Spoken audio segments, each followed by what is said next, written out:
the wannabe Prime Minister and the former Prime Minister in an ever more dangerous world. Has a new era of action taken off? American and British strikes on targets in Yemen. Retaliation for Houthi fighters' audacious attacks on ships in the Red Sea. Prime Minister. They happened while the Prime Minister was en route to another conflict zone to promise more UK help for Ukraine. We need to send a strong signal that this breach of international law is wrong. The bombing of Yemen was backed by the Labour leader too. We do support this action. With Keir Starmer hoping to follow these two into Downing Street, hoping his picture will one day hang there too if he wins. The polls and real votes at by-elections suggest Labour is well on course, but there are months to go before the real test will come. So our one big question this morning: how should the UK's leaders cope with crises abroad now in an increasingly uncertain world? Who better to ask than the Foreign Secretary, David Cameron, now a member of the House of Lords. But if he makes it to number 10, how would Keir Starmer deal with evolving threats around the globe?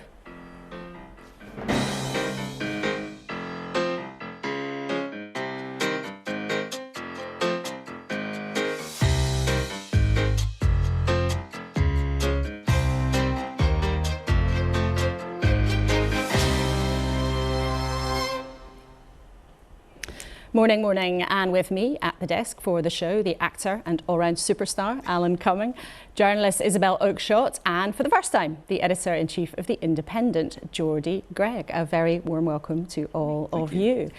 And as we've got them both here this morning, Keir Starmer and Lord Cameron, I just wonder, Lord Cameron, you were Leader of the Opposition for a long time. You're now Leader of the Opposition, Sir Keir. It's often described as the worst job in British politics. It is. Have you got any tips for him, Lord Cameron? Plenty. What might they be? Get a plan. Keir Starmer, anything you'd like to hear from David Cameron that might be helpful to you? Well, 2010 experience when he went from opposition into government would be interesting to discuss. But we've got a plan, he'll be pleased to know. OK, well, we'll hear more from you shortly in the programme. Let's first of all start with what is making the news in the papers and online this morning. Both of our guests have already been busy. David Cameron's told the Sunday Telegraph the UK had no choice but to strike the Houthis in Yemen. On the front of Geordie's paper, The Independent, on Sunday, Keir Starmer accuses Iran of sponsoring terrorism. The Sunday Mirror is marking 100 days since the war between Israel and Hamas began. And the Sunday Times has more on the post office scandal, claiming that Paula Venables, the former boss, was given her CBE honour despite warnings being raised at the time. And in the last half hour, news agencies have been reporting that 4 migrants have died trying to cross the Channel to get to the UK. We'll bring you more details on that this morning if we're able to get them for you in the next 60 minutes. Right, you three. Something important's happened this week, of course, around the world with American and British military strikes. Geordie, do you think that's going to change the tone of our political conversations? It's definitely, there was a scramble for leadership and trust in what happens with these very, very uncertain difficulties, how to keep the highways safe, how to not get into a war, how to show strong moral control of what the argument is in what we do as a nation and our role in the world, with huge necessity not to get over-involved and this to become a wider conflict. And that's what we saw in The Independent. We saw Keir Starmer saying how he wanted to try to combat the injustice of pirates, of people doing wrong, getting involved, echoed by David Cameron. So we are seeing a scramble for let's be the grown-up in the room. Let's try to find a way to show strength, authority, trust and moral common sense. That's a tall order though, isn't it, Isabel? I mean, it's risky for politicians to take military action, isn't it? Well, at the moment we have near political unity on this from both the government and the opposition. And I mean, look, this stuff is hugely important. Absolutely it is. And yesterday we saw huge demonstrations in central London over some of the related issues. But if you look at polling now over what matters most to British voters in an election year, at the top of the list is still the economy. followed by health, followed by immigration.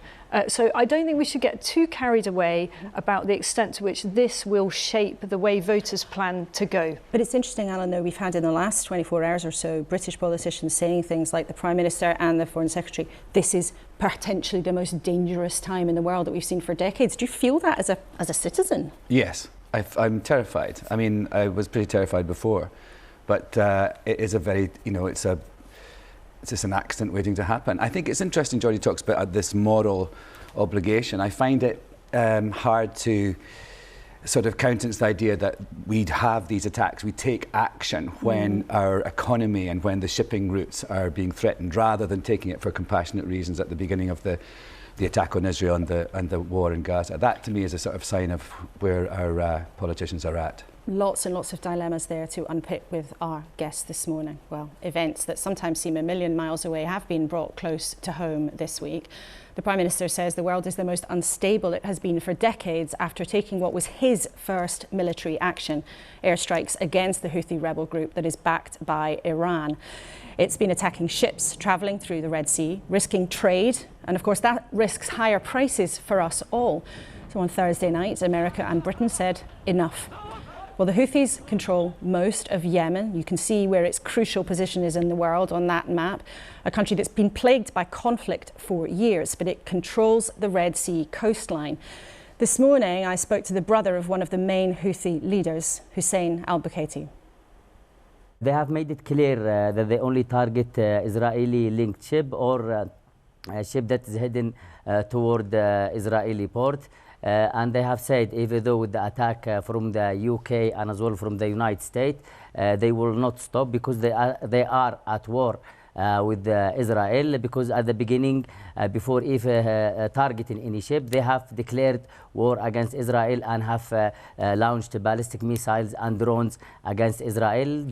It is very clear, though, the Houthi rebels have been targeting ships that have nothing to do with Israel, breaking international law, endangering innocent crew on these ships who've got nothing to do with this conflict whatsoever. What is the international law on what's going in Gaza, the genocide, the killing, the mass bombing? That's why here in Yemen they believe that those rules actually they are set to oppress countries like Yemen and like Palestine. The Houthis have said there will be retaliation against the US and the UK for these strikes. What does that mean? I believe if United States and UK will continue their attack, Yemeni forces will attack United States battleship and UK ship, maybe using hundreds of drones and missiles and cruise missiles. Mr. al-Bukaiti, thank you so much for joining us from Sana'a this morning. Well, the Foreign Secretary, as promised, is here with us now. Welcome to the studio. Good to have you here for the first time. We've just heard there, far from stopping these attacks, the Houthis are vowing retaliation. It's clear from speaking to that man there, they've got no intention of following your action with the cessation of what they're doing in the Red Sea. What's given you the impression that this will make any difference? Well, I would turn the question around the other way and say, well, look what's happened since the 19th of November. We've had 26 attacks on ships, not just ships heading to Israel or Israeli-linked ships, but ships of all kinds, and those attacks have been getting worse. We've given warning after warning. We've taken the case to the United Nations, had a very clear statement there about the importance of freedom of navigation, and yet the attacks continued. And in fact, one of the last attacks, which included HMS Diamond, the British destroyer, involved over 20 drones and missiles. So not acting is also a policy. It wasn't working, and it's right we sent this very clear, very unambiguous message that we are prepared to follow our words and warnings with actions. But what makes you think it will actually stop the attacks? Because perhaps it might have been worth it as a punishment, but do you think it will actually stop a single thing? Well, I think there are two things that it does. The first is it does degrade some of the Houthi capacity to launch these missiles and drones, and we'll obviously look at the assessment of that in the coming hours and days. But it also sends this very clear message that America and others, an alliance of countries backing this action, an alliance of countries including Britain taking part in this action, but also including countries like the Netherlands and Canada and Australia, are prepared to take action backing their words. And I think that's very important. And are you prepared to keep going? If the strikes keep happening and America keeps asking, Will you keep going? Well, we are prepared to back our words with actions. That is what the Houthis need to know, and that, I think, is the right thing to do. Without limit? No. Look, of course, we look at all of these things very carefully, and I want to sort of make the point, it's quite interesting going back into government and watching this Prime Minister, who is very meticulous and careful and looks at every question. Are there alternatives? Has every other policy been exhausted? Have we consulted with colleagues? Are we looking at the effect on the region? I mean, he goes into every detail in completely the right way, but then is a strong and determined leader who wants to take the right action to try and stop these appalling attacks from happening. And that's the way he will approach it, and I think that's entirely right. What you didn't do, though, was consult Parliament. Now, it's been reported in the last couple of days that the decision was actually taken on Tuesday. Is that true? Well, we've had a range of meetings going back some time, because, of course, as soon as these attacks started, we, with others, have been looking at what can we do to try and stop this action in the Red Sea. How do we keep this vital shipping lane open? And of course, it's not just the goods that come here and the effect on our economy. This is also, you know, grain being taken to desperately poor countries. But this is about why you didn't seek the consent. Okay, let me answer that very directly. So we've given all these warnings, including warnings that have been given in Parliament, and all, in my view, the Prime Minister followed all the correct procedures, assembling ministers, listening to advice, listening to legal advice, consulting with allies. And there will be a statement in Parliament on Monday. I don't think it would have been right to have a debate and a vote before this sort of action, because I think it is important for reasons of operational security to, on this occasion, take the action and then have a statement in Parliament afterwards. But as you'll hear from Keir Starmer, he was briefed on this. The Labour Party are supporting this action. So I think we're doing this in exactly the right way. Let's talk about the wider forces at play here then. Now, you've said it's nonsense to say these strikes, what the Houthis are doing, are about the conflict between Israel and Gaza, except their very clear view, expressed very firmly, is that it is absolutely the Houthi group taking action because they're unhappy about what is happening in Gaza. Well, of course, that's what they say, but they've attacked every sort of ship going through the Red Sea, including ships flagged in India or Singapore, and it's unacceptable to allow this to continue. And I think I do separate the two things. Now, of course, when it comes to Israel and Gaza, that we're doing everything we can to get aid in. We took a whole series of steps last week with the Israelis to say they've got to do more to let the number of lorries going into Gaza to go up. And also we're doing everything we can to try and get to that sustainable ceasefire. But the point is, Foreign Secretary, you can say as much as you like, these two things are separate, they are not connected. That is not the way it's seen in the region. These strikes have been interpreted by the Houthis and by others in the region as absolutely part of the very dangerous jigsaw of what's going on in the Middle East. And your Defence Secretary, Grant Shapps, has connected this to wider things. He said to Iran, we see you. He's talked about Hezbollah in Lebanon, Iraq and Syria. He says, we see you doing it. So your Defence Secretary is linking this to wider issues in the region. I completely agree with Grant Shapps that you can see what Iran is doing in the region with its proxies of Hezbollah and Hamas and the Houthis and, of course, the Iranian-backed militia groups in Iraq. In all these occasions, they are playing a very malign role, and it's absolutely right that we call it out, both publicly, as Grant has quite rightly done, and also I had a call with the Iranian Foreign Minister to make precisely this point. What did you say to him? I said that the Houthi action is unacceptable, it is illegal, it is dangerous, it could well result in the severe loss of life and the sinking of ships, and it has to stop. They have considerable influence over the Houthis. We know that they've supplied them with weapons, and they should act. And I think it's important to be able to have that conversation. I wanted to make sure it was as clear as it possibly could be. But does the UK and US action not risk escalation? No, the escalation has been caused by the Houthis. I mean, the point is, since the 19th of November, you've had these 26 attacks. There have been more of them. They've been getting worse. And, you know, not acting is also a policy, and it's a policy that doesn't work. We've seen the escalation take place. So what we're doing is saying, your actions have a consequence. We've given these warnings. We've very much treated military action as a last resort. The strikes themselves were limited, proportionate, targeted, legal, but they were also necessary. But I think it's also worth, you know, standing back from all this, as you did in your introduction, and saying, look, this is a time when it's hard to remember a more unstable and dangerous and uncertain world. Very much the lights from where I sit in the Foreign Office, the red lights on the global dashboard are very much flashing. And at that moment, it's very important that you have in number 10 Downing Street someone who is a strong leader but takes all of these issues into consideration, but has a clear plan for how we enhance this country's security. But it does feel, as you've said, if the red lights are flashing, many people, and including also people who are sympathetic very much to the UK, like the UN this week have warned of escalation after the American and British strikes. There is what Iran describes as an axis of resistance to Israel. We then see Iran having links with Russia and China. You've said then the red lights are flashing. Should people watching this morning feel worried? Well, they should certainly feel worried about the level of, look, we've got a war in Europe, we've got instability in the Middle East, we've got more wars taking place in Africa at the moment than there have been for decades, we've got the terrorist threat that is always with us, but added to that, we've got the state threat of states taking action against people in this country. So you've got a whole range of threats, quite aside from climate change and other things we could talk about. And that is exactly why you need a government that is thinking very carefully, how do we enhance our security? How do we keep our alliances strong? How do we work with friends and partners?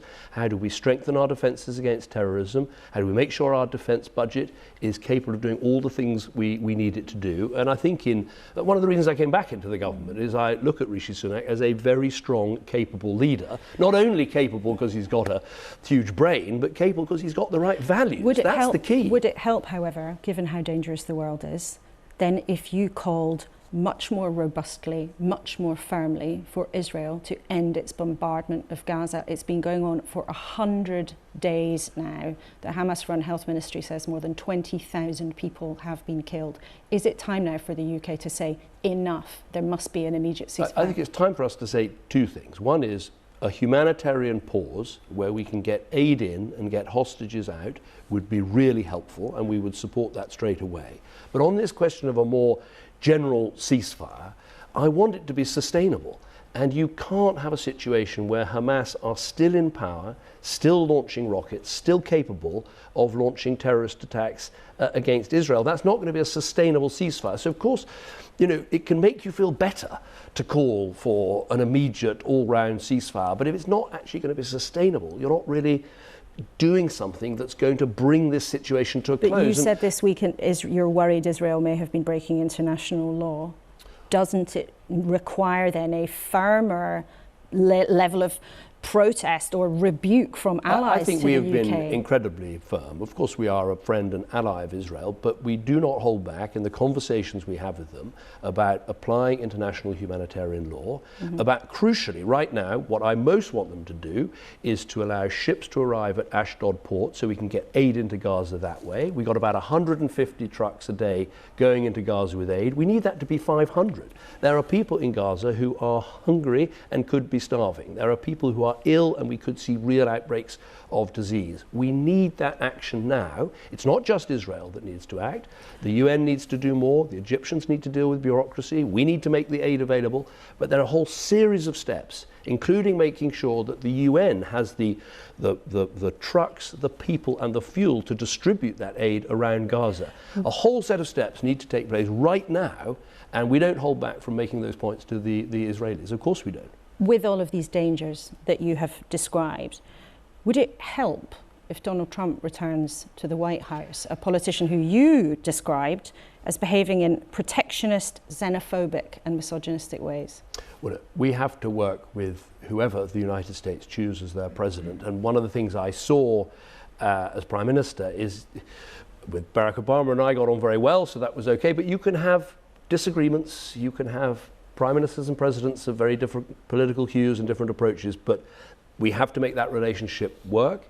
It's one of the things that actually helps to keep us safe in the world. It's not some grandiloquent gesture by the United Kingdom. What I care about is, do we have the intelligence? Do we have the information? Do we have the partnerships to keep our own people and our own country safe? And that relationship with America is absolutely vital in doing that. So whatever the Americans choose to do, we will have to try and make it work. You are a diplomat now. I noticed, and not repeating language that you've previously used about Donald Trump. Let's see what happens in America in the coming months. We have a little bit more information now about what happened in the Channel. It seems in the early hours of this morning, 4 people have died, 72 people have been rescued, and it's been reported by French news agencies. It sounds like this is another very distressing incident, and yet more evidence that after many years of trying to grapple with this problem, your Conservative Party has been unable to stop this, unable to protect vulnerable people, unable to stop what many people think is a ghastly illegal trade.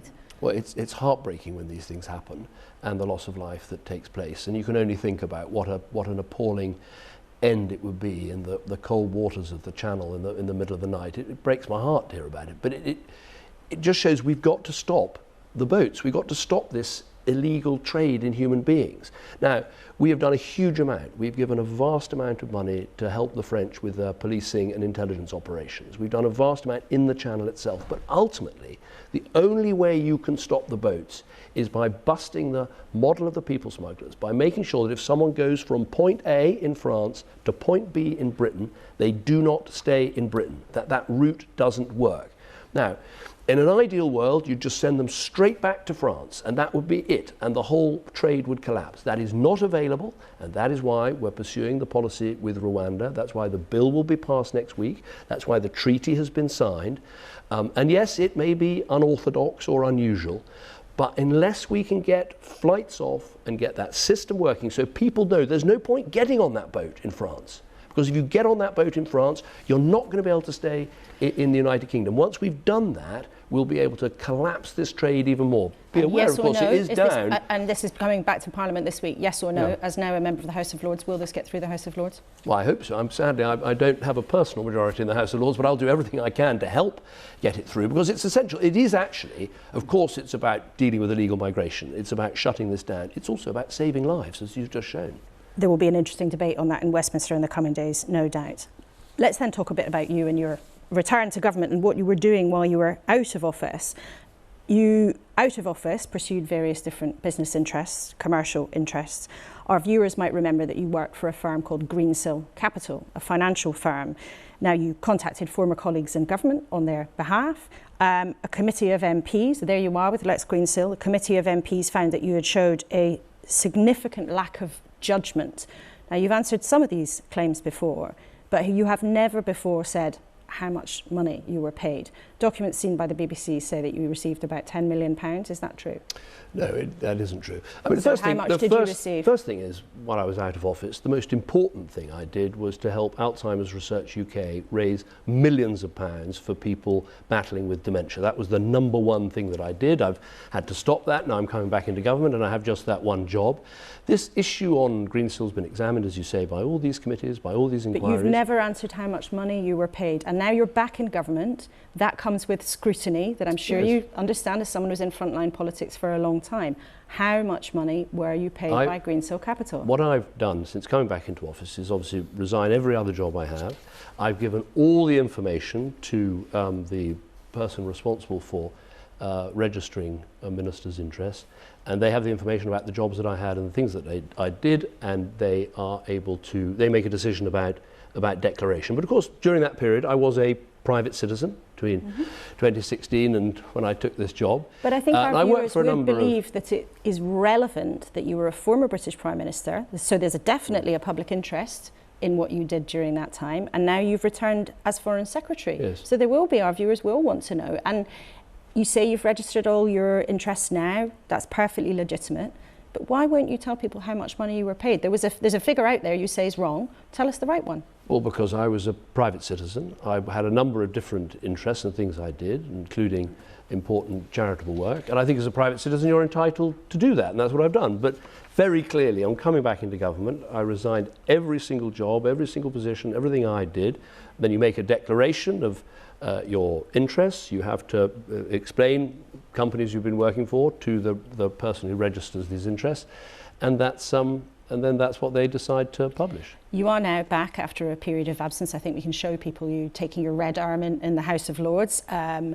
What was it like when you were out of government, watching your party tear itself apart during all of those chaotic Conservative years? Well, it was obviously a very difficult period for the country and for the Conservative Party. I took the view that on leaving office, the best thing to do was not to comment, not to give a running commentary on what was happening. There are often moments when I wanted to speak out, but I think the job, well, the whole point is it's hard enough being Prime Minister without having all your predecessors telling you what to do. So I was relatively silent. I think there were one or two occasions I spoke out about particular things, but on the whole, I tried to say very little.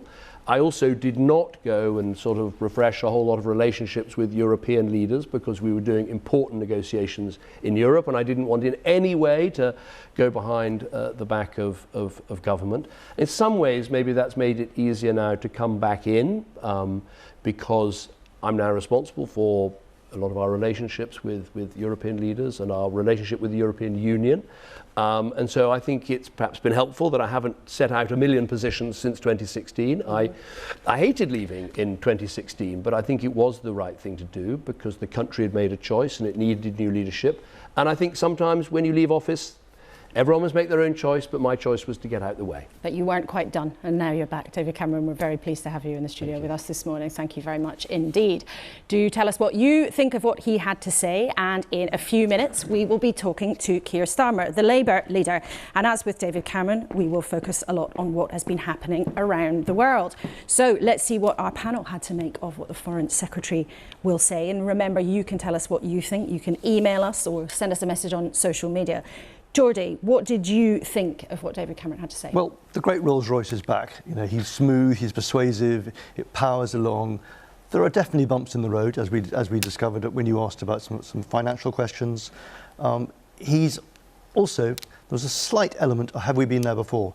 Tremendously good explanation about why we should go in with Houthi and why we should be defending against bad things. Did you literally just say the great Rolls-Royce is back? Did you say that about David Cameron? But he's very smooth. But he's such a flatterer, honestly. What did you think then, Isabel? I could feel both of you. I thought that was a fascinating interview. You covered a huge amount of ground there. A lot of things stood out.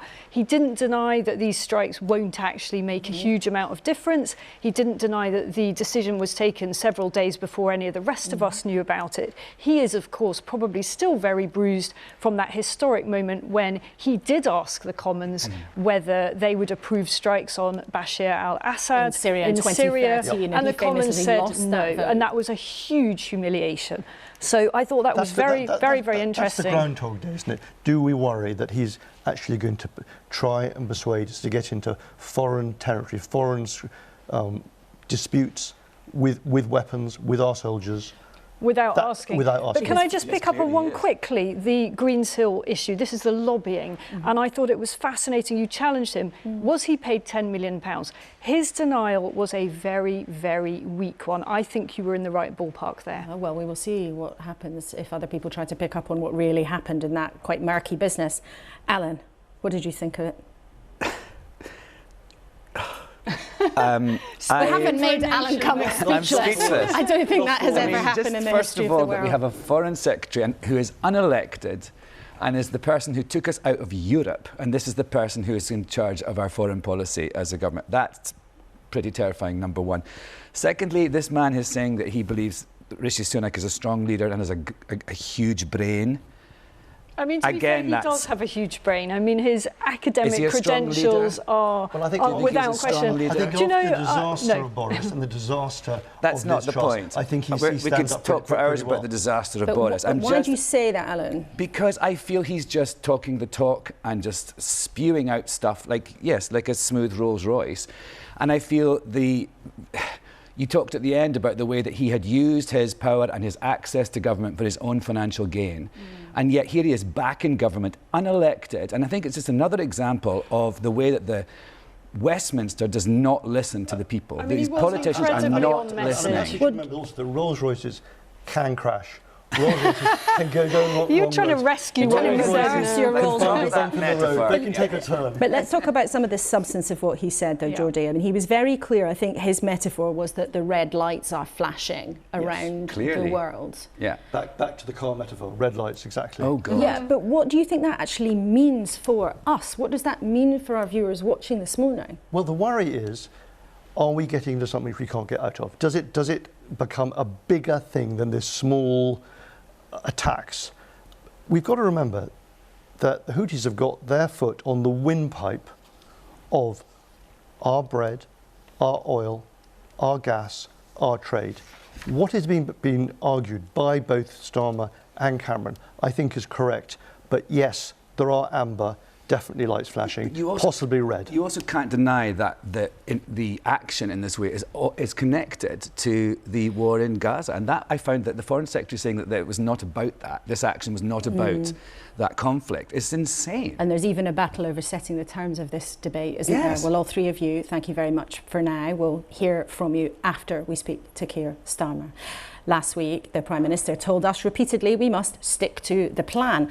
Labour's new pre-manifesto says, not surprisingly, the opposite. It says that it is time for change. Well, Sir Keir Starmer's been on the road this week in the northwest of England pushing that message, but events around the globe are top of the list for us this morning. So, Sir Keir, welcome to the studio. Good morning. Let's start with that. We're going to begin, first of all, with what we know about what happened in the Channel. Now, the details are limited, but we do know that 4 people have sadly died, 72 people have been rescued. What do you make of what we know? My first reaction is a human reaction. This is a tragic loss of life. There will be family members and friends grieving at the awful way in which these 4 individuals lost their lives. I don't know the details. In a sense, we don't need to know the details. To lose your life in a small dinghy or boat in the winter sea in the Channel is just awful. And I'm sure that's where everybody starts on this issue. David Cameron also said it was heartbreaking, as you've expressed your own sadness about this kind of event. But he also made the case that this displays why the government should take the kind of radical action, doing something as dramatic as saying actually migrants are going to be sent to an African country rather than continue with what is a failed model of asking the French to do a bit more, and it doesn't seem to make much difference. What do you say to that? I think he's wrong about that. I absolutely agree that we need to stop these Channel crossings. They're dangerous, we've lost control of our borders, and we need to do something to stop the boats. Now, I think the starting place for that is to go after the criminal gangs that are running this vile trade. If you look at what's happening, those boats that are being used now are bigger than they were. They're being made to order. They're being brought across Europe to the north coast of France, and then people are being put in those boats. It's a vile trade. It makes for the traffickers millions of pounds. Now, I think that we need to smash those gangs. Which is very similar to what the government says too, and that doesn't seem to change very much. The National Crime Agency is already working on this. Before I was a politician, I was the chief prosecutor for 5 years of England and Wales. We had to deal with terrorist plots. We had to deal with those that were smuggling guns and drugs into our country. The way we dealt with that was to join with other countries where those gangs were operating and take them down using data, sharing intelligence, having joint operations. I've done this before. I am convinced that it can be done in relation to these gangs. That's where I'd put my political muscle, if you like, rather than a gimmick, which is the Rwanda scheme. So I'm absolutely up for this challenge. I know we've got to get to grips with it. I went over to Europol to talk to them about what sort of further agreement we could do with them. But having seen this done for terrorist gangs, having seen this done for guns and for drugs, I refuse to accept that somehow these gangs are untouchable and we can't do anything about it. Let's talk then about the military strikes taken by America in Britain this week. Now, you were briefed, you endorsed the attacks. David Cameron was explicit that this might happen again. Would you back more of these kinds of strikes? We'll look at the case the government puts forward. You're right, they did brief me, a secure briefing in relation to this shortly before the operation, and that's as it should be. We support the action that's been taken. Obviously, there needs to be a statement in Parliament tomorrow from the Prime Minister and a debate in Parliament about it. At the moment, what I've been briefed about is the operation that's taken place. I'll have to listen carefully to whatever the government says about any further action that may be needed. But theoretically, you might do it again. That's clear. Do you believe, like the government does, that Iran bears some of the responsibility of these attacks? Do you think Iran's an enemy of our country? I think that there are clear links, obviously, to Iran. That's no issue on that. But I think it is important to look at what Houthis are doing in the Red Sea, because those attacks were taking place. They were ramping up and escalating, and sitting back and simply doing nothing in that situation is not an appropriate way to respond. And that's why I back the operation that the government briefed me on. But you've written very strongly in The Independent on Sunday today about the wider threats from Iran. Do you think Iran is an enemy of our country? Well, I don't want to ramp up the rhetoric. I do have serious concerns, as most people do, about Iran, the activities that they are involved in around the region. You listed it with the Foreign Secretary. And of course, there are sanctions in place in relation to Iran. So I'm supportive of all of that. I'm deeply concerned about this. But I do think that the operation that took place just a few days ago was very clearly an operation to deal with the Houthi attacks in the Red Sea. This is commercial shipping. These are civilians on those boats. In much of the Arab world, that's not the Houthi view, and that's not the view in much of the Arab world, that actually this is about this wider pattern. Well, I think that's hard to sustain when you look at the targets of the attacks in the Red Sea, which look to me to be pretty arbitrary. But in the end, Laura, what you're putting to me is that somehow there should be no response to these attacks in the Red Sea. I don't think that that's appropriate. I haven't actually met or talked to anybody who says the right thing to do is simply to allow these attacks to happen. If they escalate, so be it. Nobody thinks that. So action had to be taken. I was pleased to be briefed about it. We supported that action. The Prime Minister needs to make a statement. If there is to be further action, and I don't know because I've not been briefed on that, I would expect that briefing. I'd expect the Prime Minister to make a statement, and we will consider it on its merits. On a case-by-case basis. Some of your colleagues, though, and other opposition parties have said that Parliament could have and should have been consulted as a matter of principle. And someone you know rather well used to also believe Parliament should always be consulted as a matter of principle. I just want to show you something. I would pass legislation that said military action could be taken if first the lawful case for it was made, secondly there was a viable objective, and thirdly you got the consent of the Commons.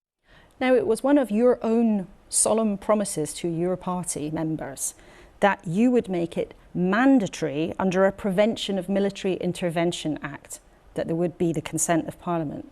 Have you changed your mind? No, there's no inconsistency here. There's obviously a huge distinction between an operation the like of which we've seen in the last few days and military action, a sustained campaign, military action, usually involving troops on the ground.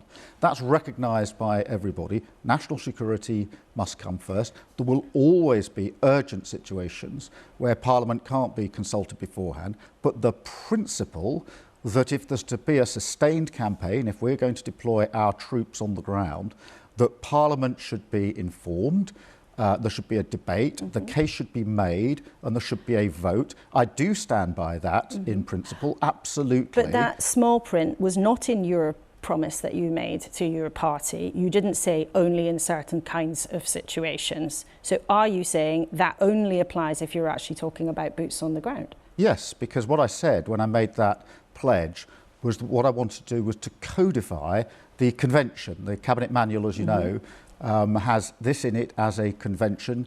The Foreign Secretary now, when he was Prime Minister, really established the convention, which is if there's to be a sustained campaign, the deployment of troops on the ground. So the small print is about a sustained campaign. Would you do that? I mean, Laura, just hear me out, because what David Cameron, then as Prime Minister, did was, I think, right, which was to say if we're going to deploy our troops, there has to be a viable case, and that should be put before Parliament, and the information made available as far as it can be. There has to be a proper legal basis because we're deploying our troops, and there should be a vote. And you've said that already, but I think our viewers would like to know, if you win the election, will you still introduce that law?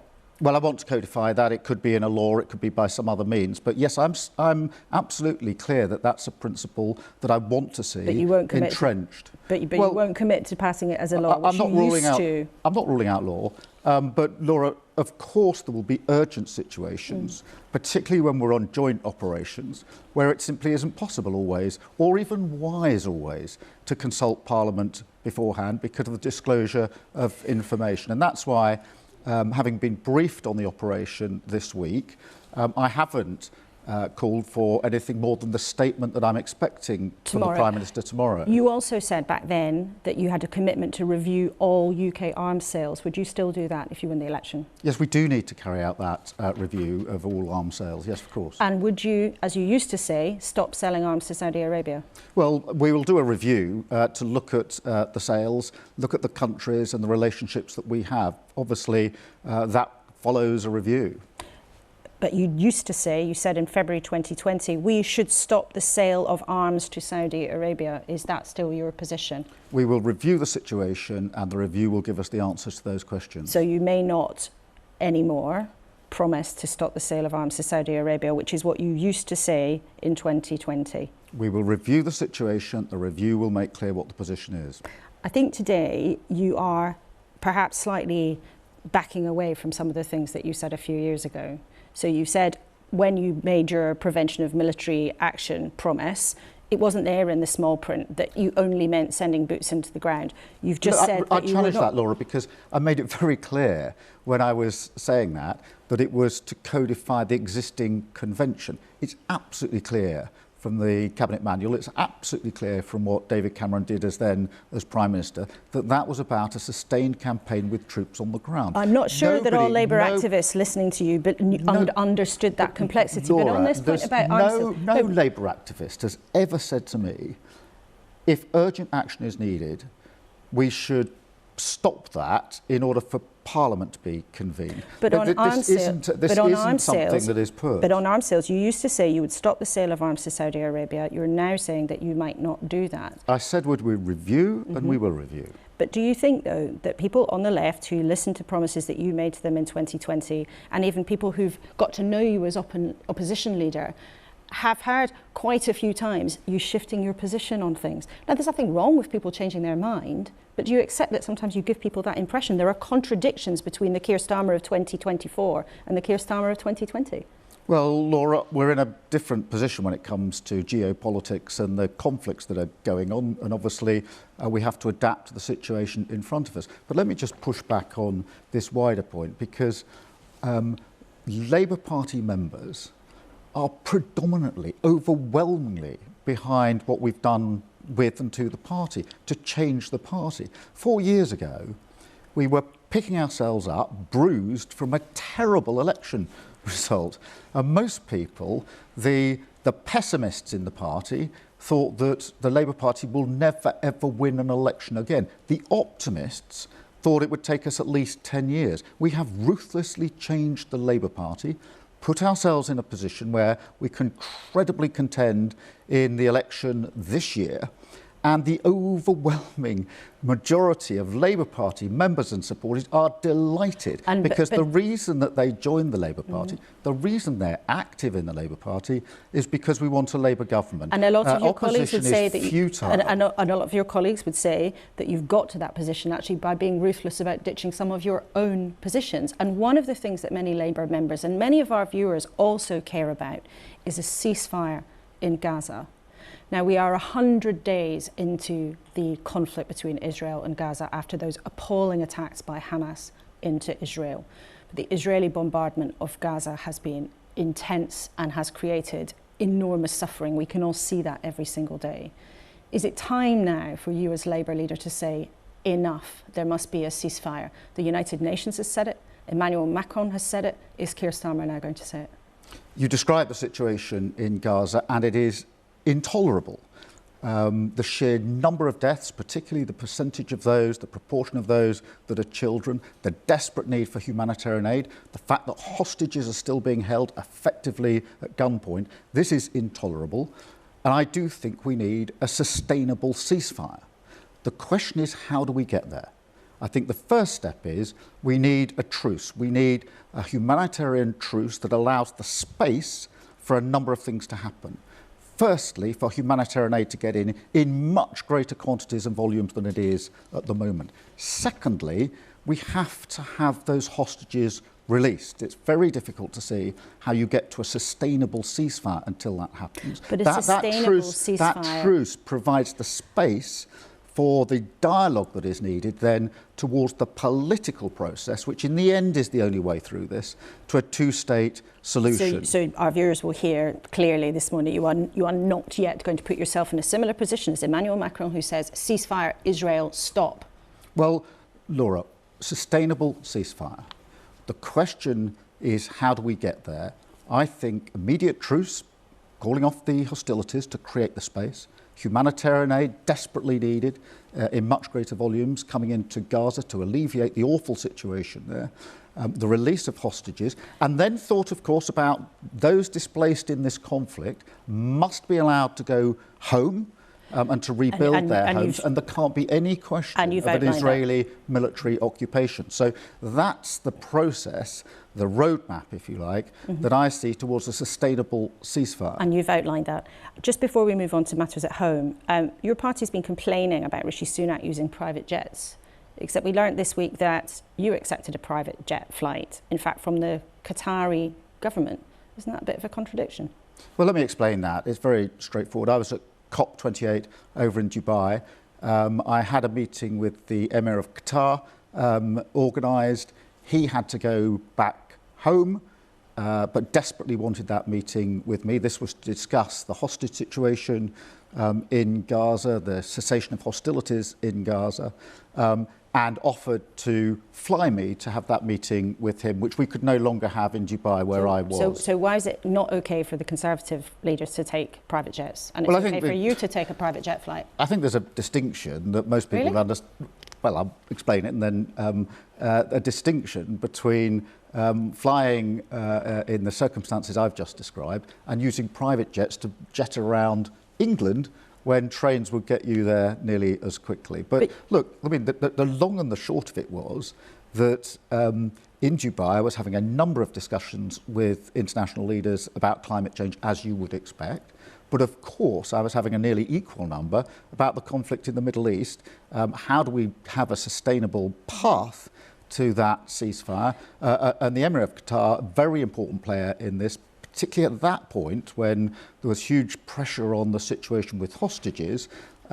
He wanted that meeting. The only way I could have that meeting was to go and see him on a plane which he provided. There are plenty of scheduled flights, actually, between Dubai and Doha. And you said you wouldn't take World Cup tickets from the Qataris. You wouldn't go there because you're unhappy about their human rights record, but you took a freebie flight from them. Laura, you know very well what these conferences are like when we're trying to fit in back-to-back meetings with world leaders. It is an opportunity to have conversations which will take months to put together in a programme back here. I wanted to take the opportunity to have that one-to-one discussion with the Emir about really important international issues, and I stand by that. Okay. Let's talk about an important issue at home. Now, one of your central promises to viewers, we've talked to you about it before, we've talked to Rachel Reeves about it at length, is green jobs, green energy, that by the end of the Parliament, if you win, you'd say you'd invest £28 billion to create. The tricky thing is, you started off promising the 28 billion extra every single year. You're now saying that money might not be forthcoming and you'll only spend that much if you can afford it, except you're still promising people the goodies, the green jobs, the green energy. Now that doesn't stack up. If you're not committed to paying the price, how can you commit to the promise? Well, let me be clear what we're committing to. We've got a green prosperity plan. That's a growth plan about the next generation of jobs. There's a revolution going on in terms of green energy. Other countries are in the race. We need to be in the race for the next generation of jobs. I also have committed to clean power by 2030. That's renewables. That gives us cheaper bills. It gives us energy security, so Putin can't put his boot on our throat, and it gives us the next generation of jobs. The point here, Keir, and we're short on time, the point is you're promising those goodies, but you're not anymore committed to the cost that you used to say you would definitely cough up. That doesn't stack up unless you're suddenly going to find the money somewhere else and put taxes up to pay for it. Well, hear me out, because in order to get to Clean Power 2030, we do need investment. And I'll come back precisely to your point. But also, when we're talking to those that we hope will partner with us on this journey to deliver Clean Power by 2030, they say to me, Keir, look, investment is one thing, But we also need the planning rules change because it takes far too long to do anything in this country. We need the national grid to move at a much faster pace because at the moment it's giving connection dates for the 2030s. That's never going to work. We need an industrial strategy. Of course we need investment, and I'm very pleased to make the case for investment in the future. And that's why we will invest £28 billion in total by the second half of the Parliament, subject of course to what the government's already assigned to put in on green prosperity, and of course within our fiscal rules. So I think that's straightforward, but I do think this idea that it's only the money that counts, it actually isn't reflected in the conversations I'm having with those that we want to partner with us. And for every pound the government puts in, we want to trigger £3 of private investment, because I think when a government invests, they're entitled to get the returns for the British taxpayer. OK, and finally, a yes or no, will the £28 billion investment definitely be in the Labour manifesto? Well, in the way I've just described, then yes, of course. Yes, of course. Keir Starmer, thank you very much indeed for coming in today and covering such a range of topics. Interesting to talk so much about foreign affairs when, of course, very often in an election campaign, we speak almost exclusively about domestic. So great to have you with us this morning.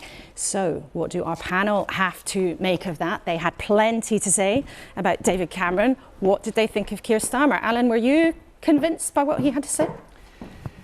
Convinced. I think if you were to look at these two people you've interviewed today, if you didn't know anything about them, if you're from another planet. Sometimes feels like that. Indeed. But which one would you think would be a better leader, a more compassionate person and a more inspirational person that you want to lead your country? I would say Keir Starmer. Absolutely.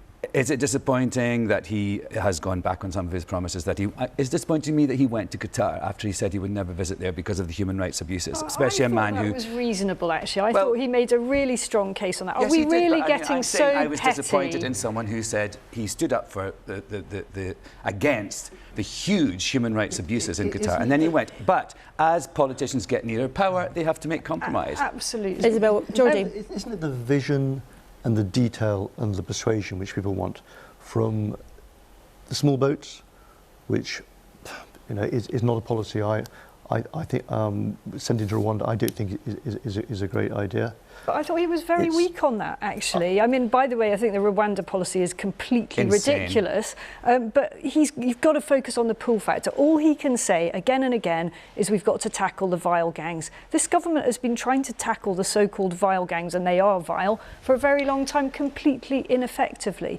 But I think what really will make the headlines out of your interview is his U-turns on those positions which will really upset the left of the party. He said, we have ruthlessly changed the Labour Party. And many of us will agree with the U-turns he's made, but a wing of his party will be infuriated at that backtracking on the commitment he made to ask Parliament to approve military action. He kept on trying to make a distinction about this being about boots on the ground. Yeah. By the way, back when that vote took place on Syria, we were never planning to send in the army to Syria. So that was a complete nonsense. Also on sales of arms to Saudi Arabia, let's not be beating about the bush any further here. He kept on saying, we'll review it, we'll review it. Basically, that means he's rowed back on that. So you think clearly he's ditched two other things this morning. Geordie, what about the position on a ceasefire? So, he talked about a sustainable ceasefire, which is about having a truce, allowing humanitarian aid into Gaza, which, of course,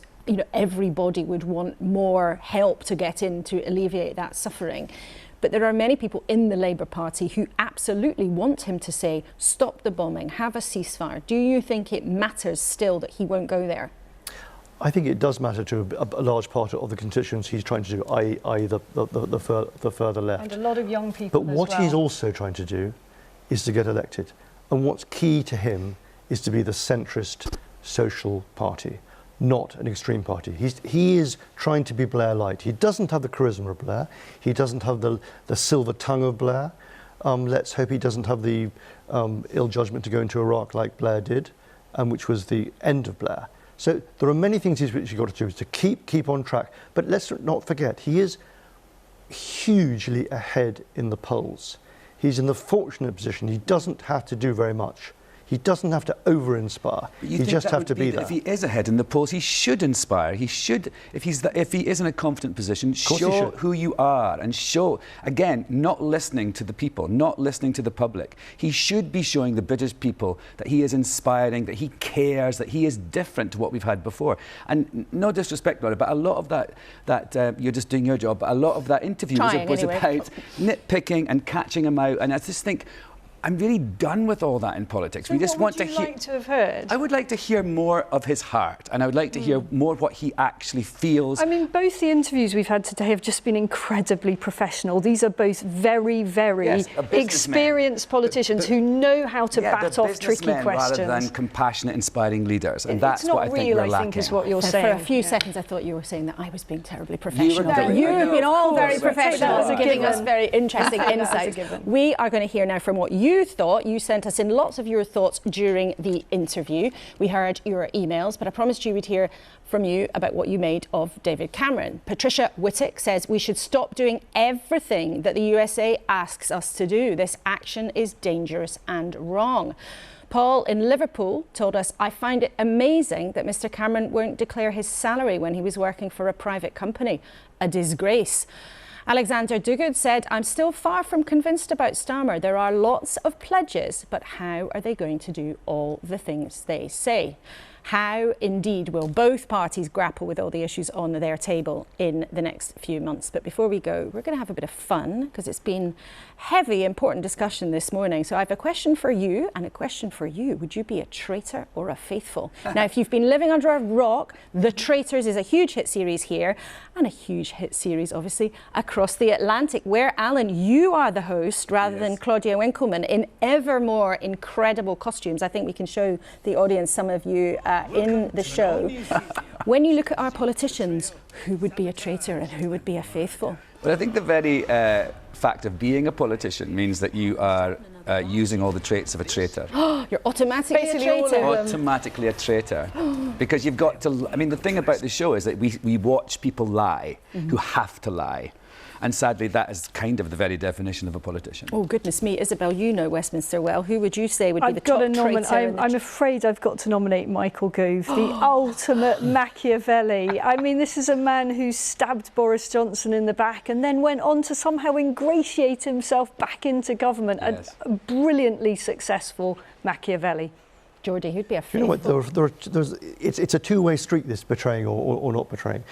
Boris would consider that Rishi betrayed him by stabbing him in the back. Rishi would consider Boris had betrayed him by stabbing him in the back after he left number 10. Which links to what you said, they're all as bad as each other. But I think we would all agree that Rishi Sunak's going to be banished. And also, just to be fair it's a long way till the election. Also, let's not forget that Starmer would be accused of treachery by Corbyn and vice versa. It's everywhere you look, there's treachery. Infamy. And also, Alan, you're everywhere you look as well. You're in the UK with a new West End show. Tell us briefly what you're up to. I'm doing a sort of cabaret solo show called Alan Cumming is Not Acting His Age tomorrow and Monday at the Theatre of Drury Lane, then in Manchester, then in Glasgow.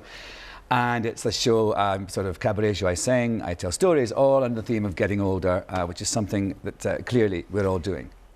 Really charming. Yes, Aren't you charming? What are you saying here? Come on, we're all getting older. We're all aging. Although some of us are, you know, seeking help in other ways, but we're all doing it. We are all getting older, although I hope we don't all feel too old after a very interesting 60 minutes. I feel I've aged 10 years this morning. Oh, my goodness me. Well, thank you all so much. It's been great having you here as a trio this morning. Thank you, of course, for being with us this morning. It's been a big few days where Rishi Sunak took his first military action.